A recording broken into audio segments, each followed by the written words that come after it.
Meu nome é José Aparecido Sforni, tenho 65 anos, sou economista. Nasci em Lucélia, no oeste paulista, de lá vim para o Paraná, em Floraí, a 50 quilômetros de Maringá. Isto em 60. Em janeiro de 63, mudei-me para Maringá, onde resido até hoje. Em 64, já estava em Maringá, onde acompanhei os acontecimentos. Fiz a quarta série ginasial aqui em Maringá, no Gastão Vidigal. Cursei aqui em Maringá também a Faculdade de Economia. E desenvolvi minhas atividades aqui em Maringá também. Atividades como economista e depois como empresário. Então, e como como que a política entrou na sua vida? Ela entrou naturalmente, porque na época era o regime de exceção, né? E as pessoas buscavam uma forma de participar. Né? E a forma de participar naquela época era em organizações clandestinas, né? Porque na época havia em geral, dois partidos políticos, né? Que é a Arena e PMDB. Fora disso era atividade fora dos partidos. E em Maringá nós tínhamos um grupo que atuava clandestinamente e não era afiliado a nenhuma organização nacional, era um grupo local.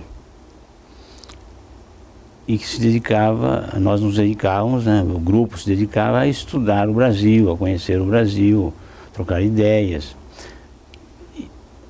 E esse grupo ficou conhecida a existência do grupo. Então muitas organizações nos procuravam. Qual era o nome do grupo? O grupo não tinha um nome específico, nós chamávamos de grupo de organização, não havia nome. E quem né? eram essas pessoas? O núcleo era composto pelo Laércio Souto Maior, eu mesmo, né? O Ramiro Posa, o Antônio Calegari, que depois mudou-se de Maringá, que hoje vive no Rio. O núcleo era este. Depois havia evidentemente um grupo que se incorporava, né? Isso a partir de quando, seu esforço? Isso a partir de 66. E nós fomos procurados por várias organizações e nunca nos filiamos. Até que nos filiamos ao PCBR, o que foi um erro, por dois motivos. Eu fui até voto vencido, né? Nós ingressamos no PCBR e foi um grave erro por dois motivos. Primeiro, porque nós víamos uma divisão entre os militares, que havia uma luta interna. E nós achávamos que com a ação da sociedade civil, mais a luta interna das Forças Armadas, que nós iríamos desaguar na democracia. Então não haveria necessidade de luta armada, o que era, enquanto o PCBR postulava, pedia, né, queria luta armada. Então foi um erro. O primeiro erro foi esse, entrar num partido que queria luta armada quando nós não queríamos a luta armada. E o outro motivo, para usar uma palavra da época, é que os movimentos de oposição estavam em descenso. Estava todo mundo caindo. Era só uma questão de dias, todo mundo cairia. Era ingressar e cair. Foi a tese que eu defendi, que nós não tínhamos por que entrar por esses dois motivos. Mas o ingresso se deu por motivos sentimentais. Porque havia dois líderes do PCBR, tinham muito carisma, que era o Jacob Gorender e aquele senhor que participou da resistência francesa, esqueci o nome dele agora. E ele tinha um amigo, hein? O Apolônio, exatamente. Eram os dois líderes do PCBR, e um deles tinha um amigo em Londrina, que até o Laércio trabalhou para construir um memorial em homenagem a esse senhor, que por sua vez tinha um amigo em Maringá. E com isso foi uma questão sentimental. O pessoal acabou votando a favor, contra. Eu fui o único voto contra, né? E ingressamos e fomos presos todos. Tá, antes vamos falar qual a natureza e quais as ideias que essa organização originária que o senhor pertence, que o grupo pertencia, né? Quais as ideias que vocês defendiam e o que vocês discutiam? Era basicamente uma oposição ao regime militar.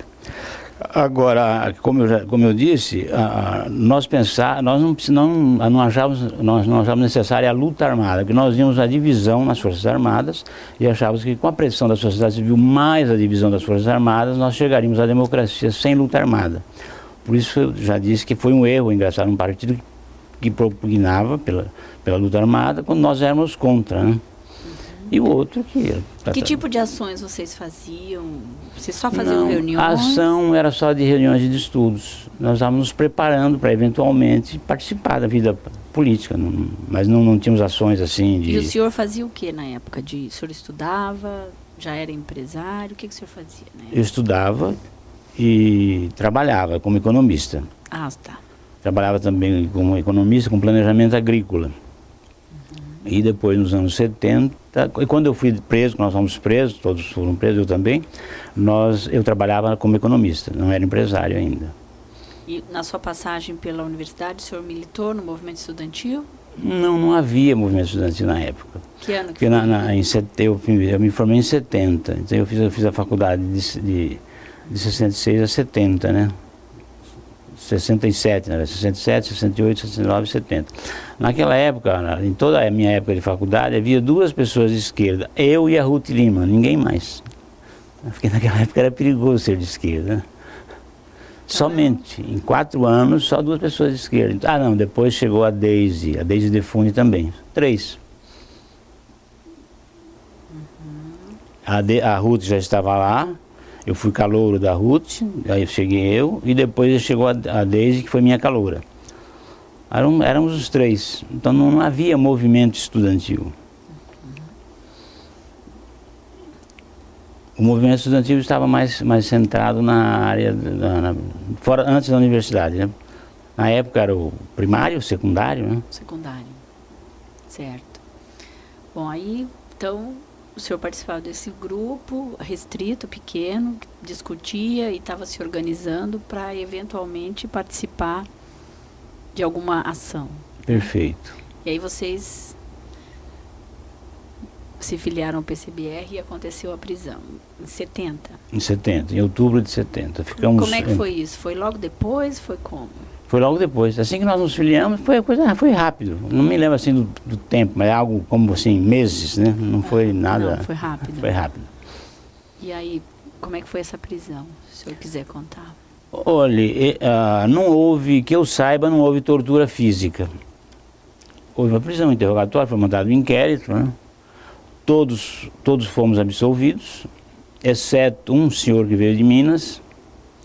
Ele era do PCBR Mineiro, veio até aqui, veio ao Paraná e foi condenado. Mas, na minha opinião, foi por falha da defesa e não porque ele havia feito alguma coisa que... Quantos dias você... O senhor foi preso com quem primeiro? No dia em que nós fomos presos, fomos 3. Eu, o Laércio e o Ramírez, os 3. Os 3? Os 3. Na mesma leva. Já estavam... Para Apucarana. Para Apucarana. Já estavam presos em Maringá a Deise, a Ruth nem estava em Apucarana, já estava fora do Paraná. O Licínio, que era primo da Ruth, um irmão do Licínio, várias pessoas já estavam detidas lá de Maringá. E quais são as suas lembranças desse período? Quanto tempo o senhor ficou preso? 30 dias. 30 dias. O quartel era um quartel improvisado, né? Não existia esse quartel que nós temos hoje lá na rodovia, né? Era um quartel improvisado. Tanto que eu, o Laércio e o Ramírez, nós fomos os últimos a chegar, nós já ficamos junto com os soldados, no alojamento dos soldados. Porque nem havia mais cela, né? Eram poucas celas, as celas já estavam tomadas pelos que chegaram primeiro. E havia nós ficávamos os 3 juntos ali, um colchão no chão, e havia um plantão, um soldado ficava ali com um fuzil nos vigiando, não havia... E havia o processo sendo montado, os interrogatórios, aquela... Eles queriam saber o quê? Eles queriam saber o que nós fazíamos, né? As nossas reuniões, o que nós conversávamos, né? E eles tinham todo o histórico de vocês? Tinha histórico, eles tinham. Eles tinham serviço de informações, né? E no julgamento nós, era uma junta, né? Uma junta de militares mais um juiz togado, né? E era visível que o objetivo do juiz togado era absolver todo mundo. Isso era visível, né? Ele direcionava o interrogatório dele, porque os militares não interrogavam, quem interrogava era o juiz togado. Ele direcionava as perguntas para a absolvição, isso era visível, né? E tanto que todos fomos absolvidos, exceto o que veio de Minas, que veio com um advogado de fora, e ele não fez a defesa do mineiro, ele fez um ataque ao regime, ele queria desqualificar o regime ao invés de fazer a defesa do cliente dele, né? Ele foi o único condenado, mas foi falha, na minha opinião, por falha da defesa. E aí o senhor voltou para Maringá? Voltei para Maringá, normalmente. 30 dias depois, ficamos 30 dias presos, mês de outubro todinho, aí voltamos a Maringá, o inquérito foi concluído. É interessante que no inquérito, um detalhe do militar, é que tem que fechar tudo, né? O inquérito tem que ficar fechadinho. Então, se você lembrar uma coisa diferente de outro, não ficou bom, aí tem que fechar. Então, o meu não fechava.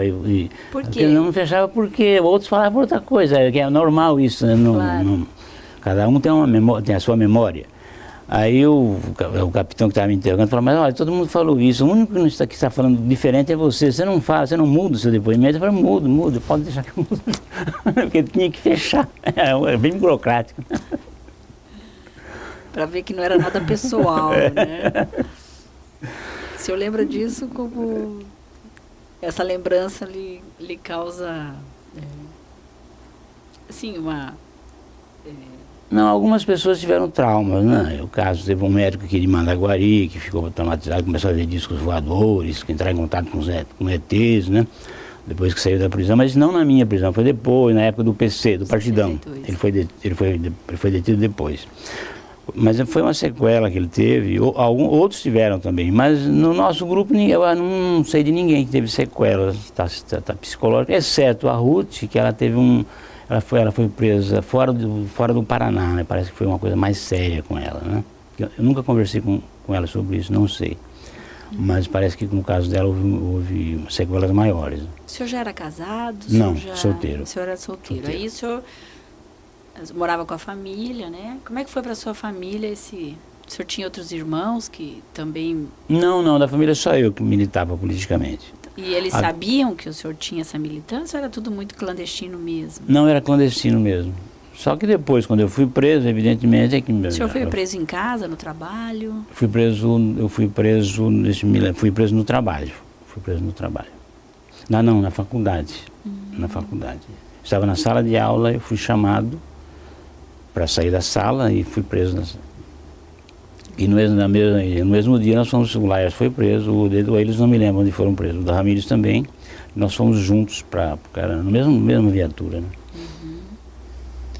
E aí o senhor saiu da prisão e tentou retomar a sua vida. Como é que retomei. ficou a sua situação na universidade? Não, normal, não houve. Então, sabia que era um regime ditatorial, né? Que havia alguns faziam oposição clandestina, eu era não havia... O senhor não chegou a sofrer hostilidade, não, preconceito, não ficou com esse estigma de comunista, de... Não. Subversivo. Não houve. O que havia aquelas pessoas mais assustadas, que às vezes você se aproxima, ela fica com medo, você ligada a você, sai de perto, vai embora, mas assim, essa discriminação social, né, não houve. Tá, e depois da prisão o senhor retomou a vida política? Uma atividade política? Continuamos durante muito tempo, até quando houve a democratização. O senhor chegou a pertencer a algum partido? Não, nunca pertenci a partido nenhum. O único foi o PCB.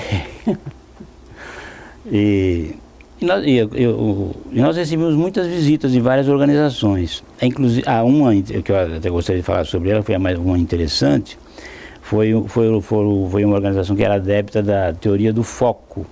Não sei se você se lembra do Regis Debray. Depois ele estava na Bolívia quando morreu o Che Guevara.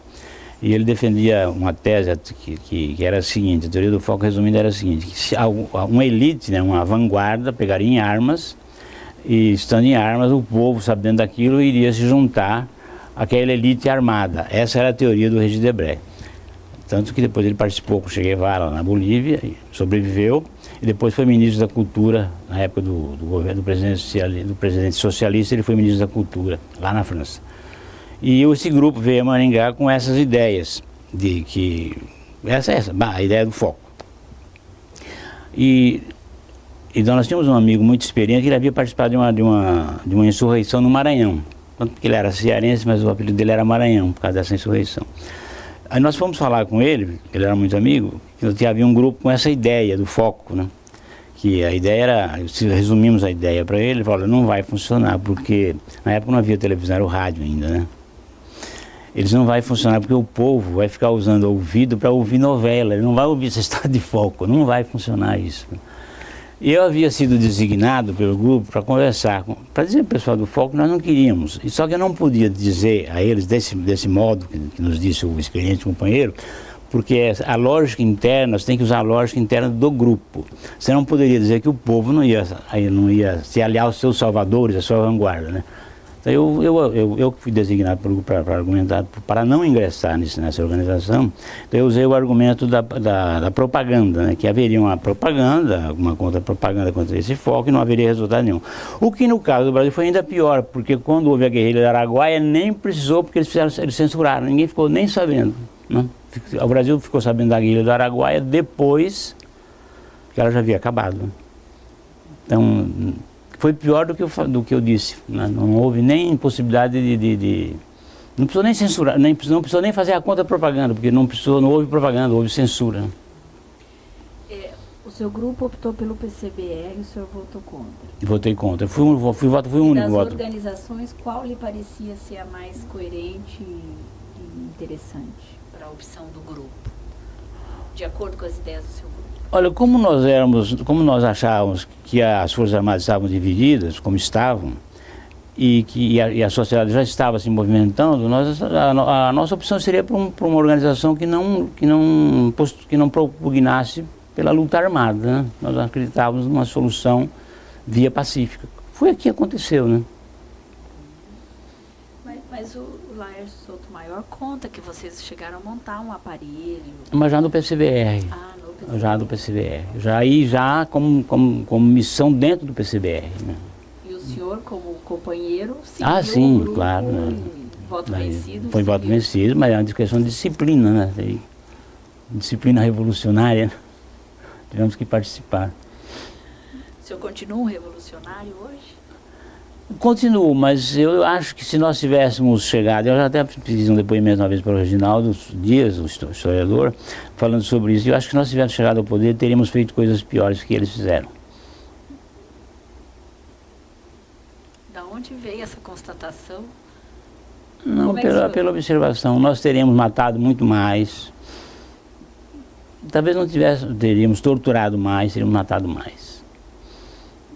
Porque nós estávamos armados de uma ideologia. E com ideologia a pessoa mata e tortura.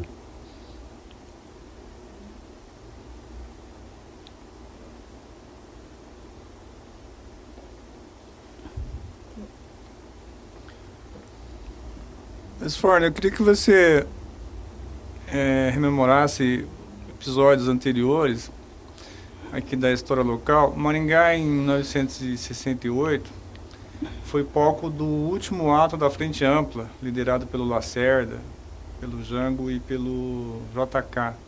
E o Lacerda esteve em Maringá fazendo um ato pela Frente Ampla em final de março, início de abril. Você testemunhou esse acontecimento, não foi? Participei do comício. Poderia narrar para nós, por favor? Foi na Praça Raposo Tavares, né? Foi um grande... A praça estava cheia, eu não sei avaliar quantas pessoas havia, mas a praça estava tomada. Estava cheia. Terminou sob chuva. Até meu pai, que não gostava de política, nem sabia que ele estava tão cheia a praça que eu nem vi meu pai. Vi depois a caminho de casa por causa da chuva. E nós fomos a pé e acabamos nos encontrando no caminho de volta. Mas até meu pai, que não se interessava por política, veio, porque era um movimento que chamava a atenção. Era a praça lotada. E depois, no dia seguinte, eu fui a uma palestra do Carlos Lacerda no Grande Hotel. Mas essa palestra mais restrita, eu acho que havia nesta palestra é coisa de quase meio século, mas havia entre 30 e 100 pessoas no máximo. Pelo menos 30, no máximo 100 pessoas, numa sala do Grande Hotel, onde foi mais assim ele falando assim, um bate-papo, né? Uma mesa redonda. Não era mesa redonda, mas era mais um bate-papo, a pessoa livre, pergunta livre, né? Ele falava um pouquinho, qualquer dos participantes poderia fazer uma pergunta, participar e tal. E ele sempre bem lúcido, né? Eu me lembro de uma das frases do discurso dele, que ele estava sendo criticado porque havia se aliado ao Juscelino e ao Jango, a quem ele fazia oposição, né? Aí ele era frasista, né? Nós estamos aqui juntos para que possamos depois nos ficarmos separados de novo, né? Porque agora nem uma coisa nem outra é possível. Agora nem é possível se separar para fazer oposição, né? Então eles estavam juntos para poder... Essa ideia que ele quis, com essa frase, né? Maringá era bem agitada politicamente, né? Junto tinha os estudantes. Considerando que naquela época Maringá tinha em torno de 20 mil domicílios, quer dizer, era uma cidade com um pouco mais de 50 mil habitantes, pode-se dizer que era assim, era bem movimentada. O senhor chegou a ter contato com a AP do Edésio Passos? Tivemos, sim, até com o Edésio, pessoalmente. O Edésio era nosso amigo, né? A AP não era uma opção para vocês? Não chegou a ser, não me lembro por quê. Do FOC, sobre o FOC eu já falei, da AP eu não me lembro por quê, mas não foi uma opção. Se bem que nós participamos juntos com eles de uma greve geral em Maringá. 68, né? Foi a primeira greve geral em Maringá. Não foi geral, foi uma greve. Foi grande, mas não foi geral. E nós estivemos juntos com a AP. E depois da prisão, o senhor continuou com o grupo, continuou as discussões, mas não chegou a ser detido novamente? Não, eu não fui detido novamente. O Laércio foi, porque nós fomos depois convidados, naquilo que eu falei, de vários grupos procurarem, depois da nossa prisão nós fomos procurados pelo PC, pelo Partidão, e que era o último que faltava cair, né? Os motivos para não entrar no partido eram os mesmos praticamente do PCBE, que vai cair imediatamente. Só que o Ildeu Manso Vieira fazia parte do Partidão, que era amigo nosso. E veio como emissário do Partidão para Maringá, Newton Cândido. E o Ildeu conhecia todos nós, ele foi com o Newton à casa do Laércio. E pediu uma reunião conosco para nós decidirmos se ingressávamos ou não no Partidão. E eu fui à reunião e o Ramiro Esposa também. Só que nós fomos com um codinome. E o Laércio e o Ildeu e o Laércio não adiantava ir com codinome. Ele tinha codinome, mas não adiantava. Eles foram à casa dele, né? Tanto é que ele foi preso. Nós fomos à reunião para dizer que não queríamos... A reunião foi só para... Nós fomos à reunião para dizer que não queríamos participar do Partidão, nem apoiar os candidatos do Partidão, porque nós já tínhamos candidatos. Por causa disso, o Laércio ficou 1 ano preso. Isso daí eu e o Ramiro não fomos nessa porque nós fomos com codinome. O Newton Cândido não nos conhecia, que ele foi quem denunciou, né? Sobre tortura, é bom que se diga, não foi uma denúncia espontânea, óbvio. E o Ildeu conhecia, mas não falou nada, e o Laércio, evidentemente, ele não falou nada. E eu e o Ramiro não fomos presos. Foram presos o Newton, quem participou dessa reunião, o Newton Cândido, o Ildeu e o Laércio. Que, na verdade, isso já era uma disputa interna, essa prisão do Paraná, que foi na verdade, Paraná, Santa Catarina e Rio Grande do Sul. Porque o comandante, na época chamava Terceiro Exército, que era o Exército do Sul, né, que hoje é o Exército do Sul, que era o Terceiro Exército, comandado pelo Samuel Alves Correia. O Samuel Alves Correia na época, na verdade, aquilo era um regime com sátrapas, né? Então o sátrapa do Exército do Sul era o Samuel Alves Correia, que era contra a retirada dos militares do poder. Então aquela ação foi uma ação para desestabilizar o governo Geisel, né, que lutava pela retirada dos militares do poder. E nessa o Laércio e os demais, todos os que foram presos na época, foram os peões, né, da briga entre eles. Só que o Laércio ficou preso 1 ano e todos ficaram presos praticamente 1 ano, né? O Laércio perdeu 2 semestres da faculdade, na época era semestral, nem sei se hoje é assim, mas ele perdeu um semestre e o outro também, perdeu 2 semestres. E aí no caso, sem envolvimento nenhum, porque só foi lá para dizer que não ia participar, não queria ingressar no PCBR, nem apoiar do PCBR, não, do Partidão, nem ingressar no Partidão, nem apoiar os candidatos do Partidão. Até quando saiu essa discussão sobre essa indenização, né? A indenização aos que foram detidos na época, na época do regime militar, o nosso grupo recusou, o Laércio recusou. E se bem que se o Laércio aceitasse, eu não veria mal, porque nessa prisão ele foi preso gratuitamente. Eu acho que ele poderia até não veria com...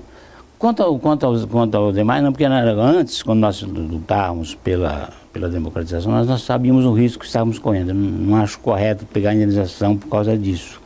Mas no caso do Laércio, eu achava que por essa prisão, na verdade foi a terceira do Laércio, mas essa grande prisão por causa desse encontro com o Partidão, ele poderia, eu acho, justamente pedir, porque ele não tinha nada a ver com o Partidão. Nós fomos lá para dizer que não queríamos participar, e mesmo assim ele perdeu 1 ano da vida dele na cadeia por causa disso, né?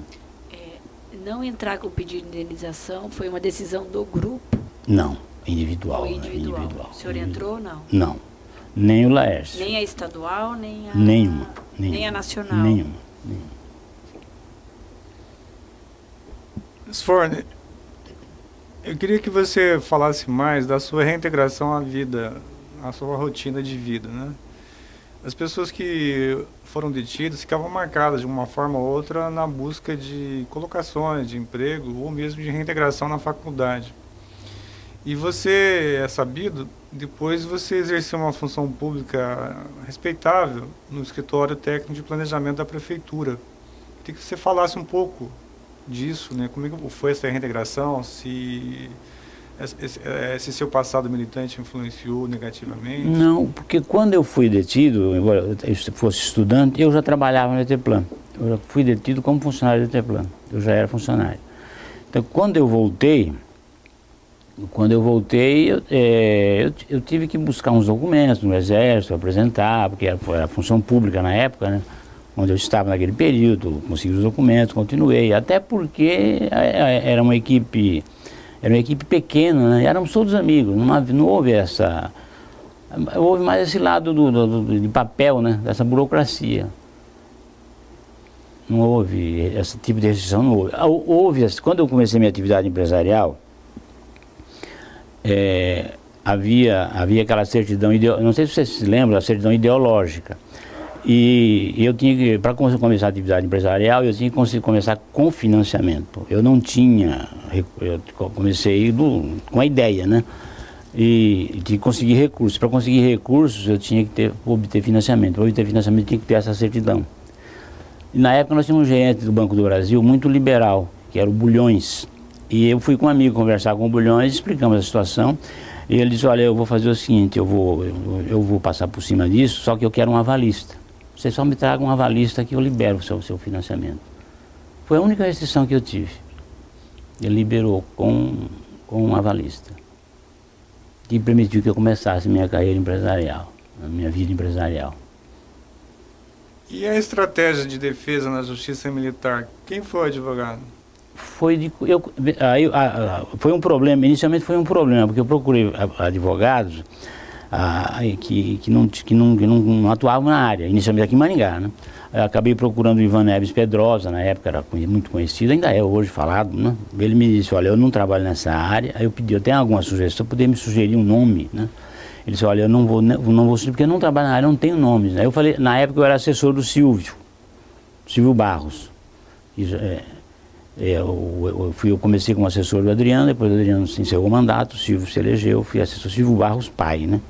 Aí eu fui falar com o Silvio, eu não queria falar com ele, eu acabei falando: olha, eu estou com esse problema, não consigo um advogado, né? Aí ele me deu 3 nomes de Curitiba, para o próprio Silvio. Um foi o Antônio Assir Breda, que foi quem eu contratei. Não só eu, o Laércio e o Ramires contratamos o Antônio Assir Breda. E que eles cobravam um pouco, se cobrassem muito não receber, eu não ia ter nem clientes, ninguém tinha verba para pagar. Até alguns companheiros tiveram que contratar outros advogados, mas tivemos que fazer vaquinhas para poder pagar o advogado. Eles cobravam um pouco, mas tinham que receber, né? Quanto tempo durou esse seu processo? Quantas vezes o senhor foi a Curitiba, o senhor lembra? Olha, não foi muitas vezes. Olha, 3 vezes talvez, para não errar por muito, 3 vezes. Mas eu acho que foram 2. Mas, quantos anos durou esse processo? Algo como 3 anos, eu acho que não passou disso, não. Eu no governo, na prefeitura do Silvio, eu já não era mais assessor do Silvio, mas o Silvio ainda era prefeito quando a coisa ficou encerrada. Foi rápido. E aí, quando veio a campanha pela anistia, diretas já... A eleição do Richa, do MDB, o senhor chegou a participar? Participamos, aí nós participamos. Até a total redemocratização, nós todos participamos. Mas sem se filiar a nenhum partido? Sem nenhum partido. O único que era filiado, o Laércio, que era do PMDB, né? Eu não me lembro se o Ramírez se filiou a algum partido depois, eu nunca me filiei. Exceto, como eu disse, ao PCBR, né? Que era uma filiação informal, né? Uma informação de disciplina. E a estratégia do advogado, como ele orientava vocês como réus, né, no processo, nos depoimentos? Não, ele desqualificava a acusação, né? Porque ele não podia dizer ele não poderia falar que foi a estratégia que o advogado do Mineiro usou foi aquela de desqualificar o regime. Ele não desqualificou o regime, o caso do Breda, ele desqualificou a acusação. Então, que livros foram recolhidos? Aí recolheram tais e tais livros. Eram livros, recolheram todos os livros. Então você dizia que os livros que recolheram A Mulher de 30 Anos, A Basalquiana, recolheram, né? E assim. E claro que recolhiam também livros políticos, né? Mas você citava esses. Né? E aí foi desqualificando a acusação. Né? E o próprio juiz togado, ele dirigia o interrogatório, ele dirigia as perguntas para a absolvição.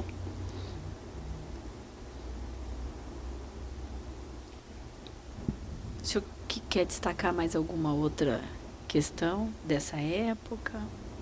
Não, eu até ouvi alguns depoimentos na TV dos companheiros e até comentei ontem com o Reginaldo que eu achei que esse meu depoimento seria um tanto redundante.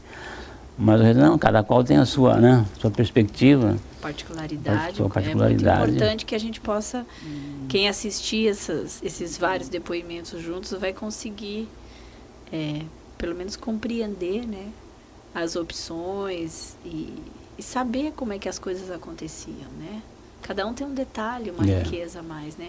E hoje, os seus filhos, o senhor casou, teve filhos? Tenho 3 filhos, os 3 já concluíram a faculdade, um é médico em Brasília, outro é engenheiro eletricista em Florianópolis. Política, nem pensar. Nenhum deles participa, não porque eu não tenho estimulado, mas ele não é, assim como interessante, eu gostava de jogar um futebolzinho quando era jovem, nenhum deles gosta de futebol, exceto a filha. A filha gosta. Futebol feminino é uma potência que ainda está adormecido. O filho médico não gosta de esporte, ele faz academia. O de Florianópolis participou um pouco, como ele é alto, ele jogava basquete e vôlei, agora não participa mais de esporte, mas ele frequenta academia. E a filha é esportista, ela já praticou capoeira, já jogou futebol, mas em política ninguém se envolveu. Até porque eles conhecem minha história, que ficaram sabendo que o pai foi preso, né? Então acho que fica com uma imagem meio ruim. Né? Mas pelo menos eles têm disciplina, né? Que herdaram do senhor, né? O senhor foi muito disciplinado, hein? E os grupos que procuravam, o que eu queria destacar foi um grupo diferente, que eu já destaquei, foi o grupo dos foquistas, né? Que naquela época surgiram as mais variadas teorias, né? Como derrubar o regime. Né? Uma delas foi a teoria do foco. Mas que sigla que era? Eu não lembro a sigla, Eu não me lembro se era POC ou POLOP. Uma dessas organizações era foquista.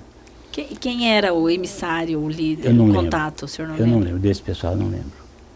Eu me lembro que da AP, aqui em Maringá, era o Edésio, né? Da AP era o Edésio, do Partidão era o Ildeu Manso Vieira, o Ildeu Salinha Haddad, né? Salinha Haddad. Até me lembro do episódio com o Salinha, ele já faleceu. Logo que começaram as prisões do PC, né? Do Partidão, o Salinha eu era muito amigo dele. E eu fiquei amigo dele não por causa de política, mas fiquei amigo dele na academia. Nós frequentávamos na mesma academia de ginástica. E fiquei amigo e depois acabamos, como nós tínhamos as mesmas ideias políticas, acabamos ficando amigos também por isso. E um dia ele me convidou para ir ao hospital, ele queria conversar um pouco, dizia que as pessoas do PC estavam sendo presas. Aí ele me perguntou, você acha que eles me prendem? Eu sou um médico, tenho um certo conceito na cidade. Eu falei, Salinha, eles mataram a Allende, por que não vão prender você? Não adianta ficar com ilusões, né? E ele era um apoiador, né? Nem era um militante tão engajado. Depois ele foi difamado porque o árabe tem aquele que chamam de rosário, que não é um rosário, é um anti-estresse, né? Fica com isso na mão. Aí começaram a espalhar que Salim estava tão assustado que ele ficava orando na cadeia, que era... Começaram para tripudiar, né? Mas depois foi esclarecido que aquilo era bobagem, aquilo é um... Cultural aqui. Cultural, eles usam para diminuir o estresse, né? Mas é isso, se eu quiser deixar uma mensagem final para a gente encerrar. Não, eu de qualquer maneira estou feliz com o Brasil, nós estamos num regime democrático, né? Valeu a pena. O senhor está otimista? Estou otimista. É um dos poucos países, nós temos essa felicidade de viver num dos... porque a maior parte do mundo, tanto na sua história, quanto hoje, geograficamente, a maior parte do mundo não vive numa democracia. Nós somos privilegiados, né? Você exclui os Estados Unidos, a Europa Ocidental, o Brasil e mais alguns países, nós somos privilegiados. A nossa luta deu esse bom resultado, né? Com imperfeições, é claro, né? Mas valeu a pena. Todos somos iguais perante a lei, alguns são mais iguais que outros, mas em geral somos iguais perante a lei, né? Até a luta lembrando agora, até o Mandela foi vitorioso na África do Sul, né? Acabou o apartheid. Economicamente a África do Sul não está bem, mas o apartheid acabou, lá todos são iguais perante a lei também, né? É mais um que caminhou na direção certa. Agora não sei como é que fica lá com o CNA.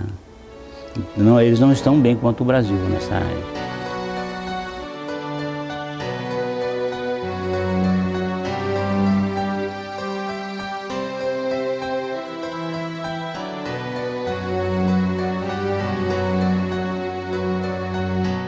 Ouça bem esta canção, ela fala pra você.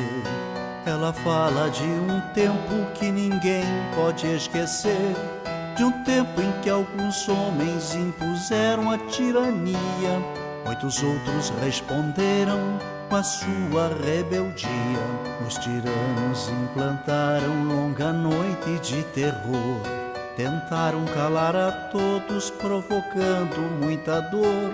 Censuraram a cultura e toda a cidadania, calaram toda a voz, promovendo a vilania.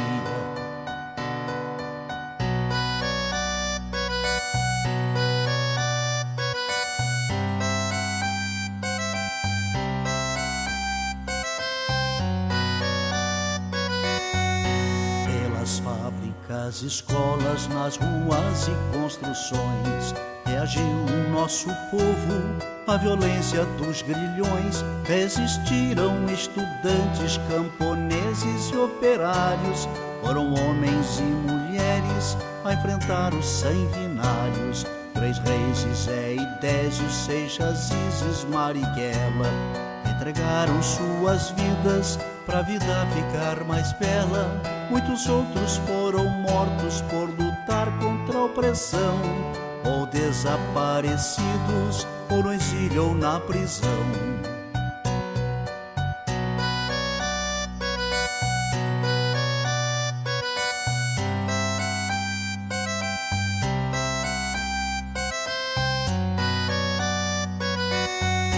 Com a luta desses homens derrotou-se o opressor.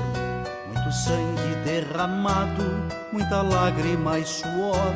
Quem tem medo de retorno não se sinta equivocado. O terror que foi um dia poderá voltar dobrado.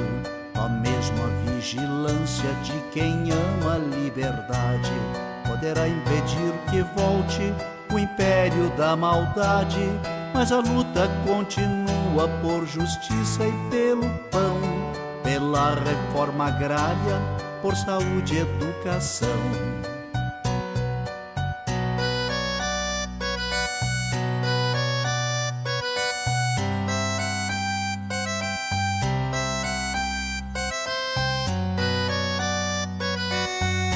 A miséria ainda se espalha, a violência é assassina, juventude sem futuro, a história nos ensina. Só unido nosso povo vencerá a exclusão, um homem tendo por outro sentimento de união. O recado já está dado pro vizinho e seu irmão. Quando a luta cai, o outro estende a mão.